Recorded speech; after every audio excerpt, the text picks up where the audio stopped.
Okay, so I started today thinking I'll just have one video, but this is becoming really interesting. There's some very interesting articles actually that wasn't on the first video. So let's just continue this. Yeah, it's still the 9th of May 2018. Let's see what we're heading here. Okay, so this heavily armed group of of men in Bloemfontein. We've already talked about that. Let's talk about the next one. 15 years South Africans in Northwest. Probably some kind of injustice or some kind of thing that people have been overseeing for years and years, just having a blind eye, and now people are getting fed up. Okay, so for 15 years I've been getting angrier. Ooh, okay, so people have been getting angrier. Here's why. Let's see why this article thinks everybody's getting angrier in South Africa. So basically, another violent protest. I mean, violent protests in South Africa happens almost on a daily basis, really. You know, I mean, we don't really hear about most of them. Some of them are massive and bring like areas to their knees. Some of them are small. And violent protests are basically for anything. You know, from the weather's just horrible. I mean, not really, but I mean something really stupid or minuscule, or maybe minuscule in most people's eyes. Maybe the people that's protesting don't see it minuscule. Or sometimes it is just a trigger and there was other reasons for it, like people will give an excuse and they would go and do some robbing and stealing and things like that. And then obviously there's other reasons that's serious that people do it as well. Some kind of injustice in their eyes, in their community or nationally or locally or whatever. Yeah. So it seems there was another violent protest, or there was multiple protests actually in the Northwest area. The area with basically the world's biggest platinum resources. So there's a lot of mining happening there. You know, and let's see what's happening here. So there's been protests for the last couple of weeks, and in these protests a person was killed and there's been tons and tons of property damage. Nothing new in it, nothing weird in it. It happens the whole time. In a lot of violent protests in South Africa, people get killed, and in just about every violent protest in South Africa, there's millions of rands worth of damage. You know, trains getting set alight, buildings getting set alight, tons and tons of cars getting set alight or just totally wrecked, shops getting totally looted, things like that happening the whole time. And there's always people getting seriously injured or killed in these violent protests. Either people that's trying to stop it, or even just groups, people within the whole protest trying to tell other people what to do, and then it just goes pear-shaped. And it's quite interesting. So you had this protest, and while they had these violent protests, there was actually a 2-month healthcare service strike. So a lot of the peoples in the healthcare services have been striking for months in South Africa. How they live, I don't know, because really they all live on the breadline in some way. People in South Africa don't get that much money, except if you get really good jobs. So it must be tight on all of them if they're striking for that long. So yeah, people are speculating why all of these protests are happening. Some people are saying there isn't delivery of services, like housing and sanitation, closing of clinics. And it's quite funny that they'll be complaining about stuff like closing of clinics. A lot of times in violent protests, they would be burning down a clinic, they would be burning down housing, or they'd be burning down schools, and then afterwards they'd be protesting about the fact that they don't have it. It is the most absurd, weird thing ever, but that happens just about every single day in South Africa. So they're speculating about why these protests are happening, although it's been happening forever. And then others are saying it's because of democracy and corruption, so they're going all the noble cause of the whole country and how the country is being run, and let's get back to the days where it was less corrupt, but we still want it fully democratic, which is fair, but the people have the power in all of this, not the politicians. Okay, so for some reason they're all upset. They're not really saying why they're upset, and a lot of people are speculating. I'm pretty sure they always have some kind of services thing, or they have some infrastructure that's falling apart, or they don't have jobs, or they were promised something, or they don't like the other group of people using the same services as them. It's always something like that. Okay. So they're just taking a survey of 3,500 people. I'm not quite sure there is actually a clear cut on opinions of people in South Africa. They're so vast, the array of opinions in South Africa. It's such a diverse community, just like it is insane. I mean, just in the white groups in South Africa, you have Portuguese, Spanish, Italian, Greek, they all differentiate between them. Then you have Germans differentiating from everybody else.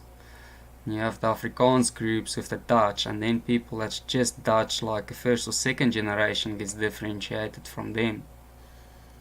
And then obviously you have the Brits, the English, you have the Jewish, which is always in the background, nobody knows about, but they're there. Usually in the Johannesburg or Cape Town area, running big business. Then you have Chinese, you have a lot of Indians, a lot of Arabs, you have a lot of Malayans that came over from, I think, the First World War. You have them mingling with the 11 or 12 different black groups in South Africa. You have Nigerians and Angolas flocking in their masses, along with Mozambicans and Zimbabweans. It's just like there is a vast array of people in South Africa. I don't think they can get 3,500 people to actually have a good enough opinion on those people's ideas and what's bugging them. But that's just me. I might be totally wrong, who knows. Statisticians might point me in the right direction. Fudge some numbers for them.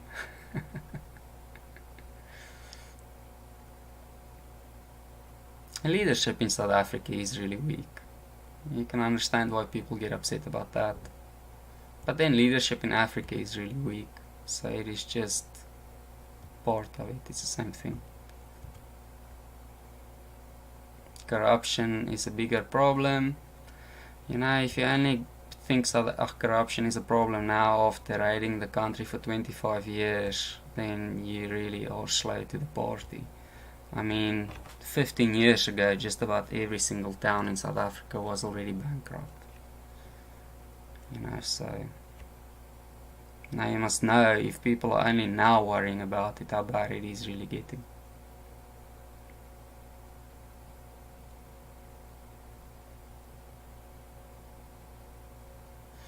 Okay, so only a small group of people actually think violent protest action is effective.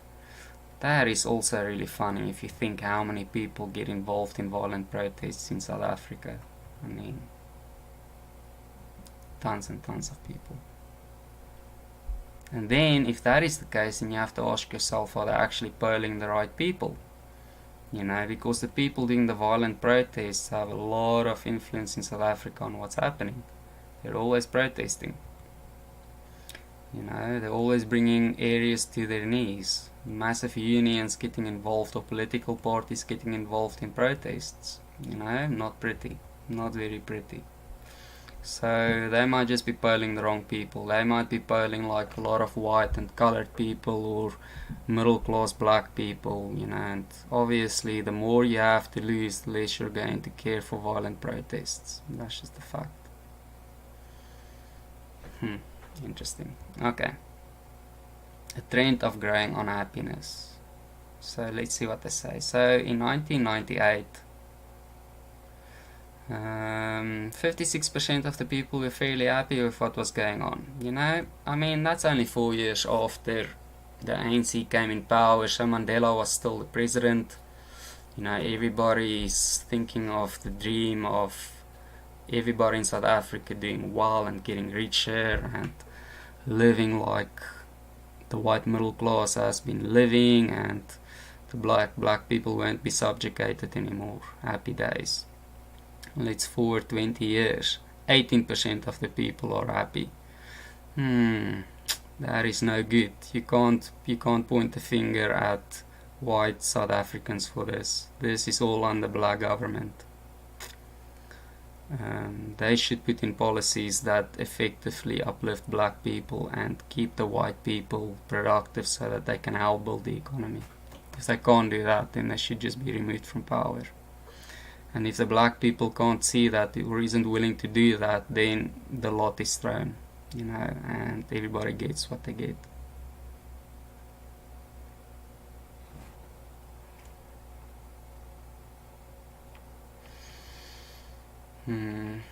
I guess a lot of people are also sort of feeling the pain after the 2012 strikes, which basically brought the whole state to its knees. All the platinum mines closed, and the whole area is just built on platinum mining. Platinum mining is the biggest exporter for South Africa,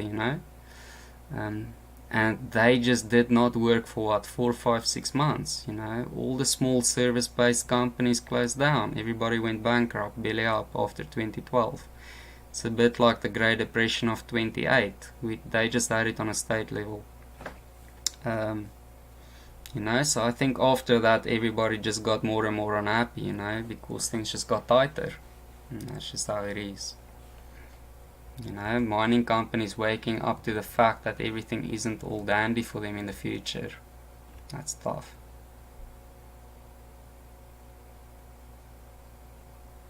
Okay. It's just a survey.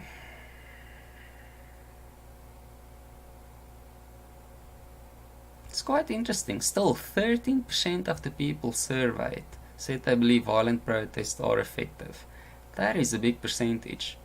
If you have a big population and you can get 10 to 15% of people to enjoy, or let's not say enjoy, but actually use this for a political voice, and then maybe dragging in another 5 or 10% of the population, because people in South Africa get intimidated really quickly. It gets nasty stuff, man. It's not like having a Ku Klux Klan sitting somewhere in America and they're just a super minority, or the Black Panthers in America and they're a super minority. No, you're talking about a group here that can actually sway political power. A dire situation. What is the dire situation? It's actually ironic they say that, because there's so many issues in South Africa.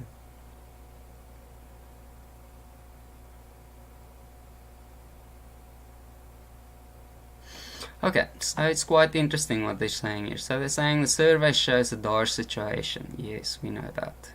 It suggests that the premiership, which is basically like your not really your senators, like the state-run leaders, not at the national level, has failed to address public concerns about service delivery and the local economy. What's new? They can say that every single day. It's always the same in South Africa. And the fact that they suddenly call it a dire situation, that is just pathetic. They should have called that a dire situation in 1998. The thing is, if you have a fairly big economy and there's a lot of wealth generated over the years in the economy, and you have big infrastructure and big mines and big companies, they can keep things going for a while, while things deteriorate. At some point, people start seeing the holes, but then it gets a bit late. It's a bit like finding out about a disease that's been eating away at your insides for a long time.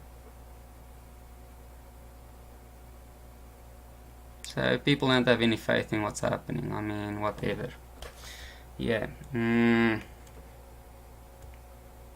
It is an interesting article, but once again, it's just going around in circles. It's the same every time.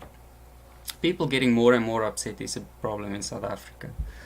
I mean, people start taking stuff more and more into their hands. You get a lot of mob killings.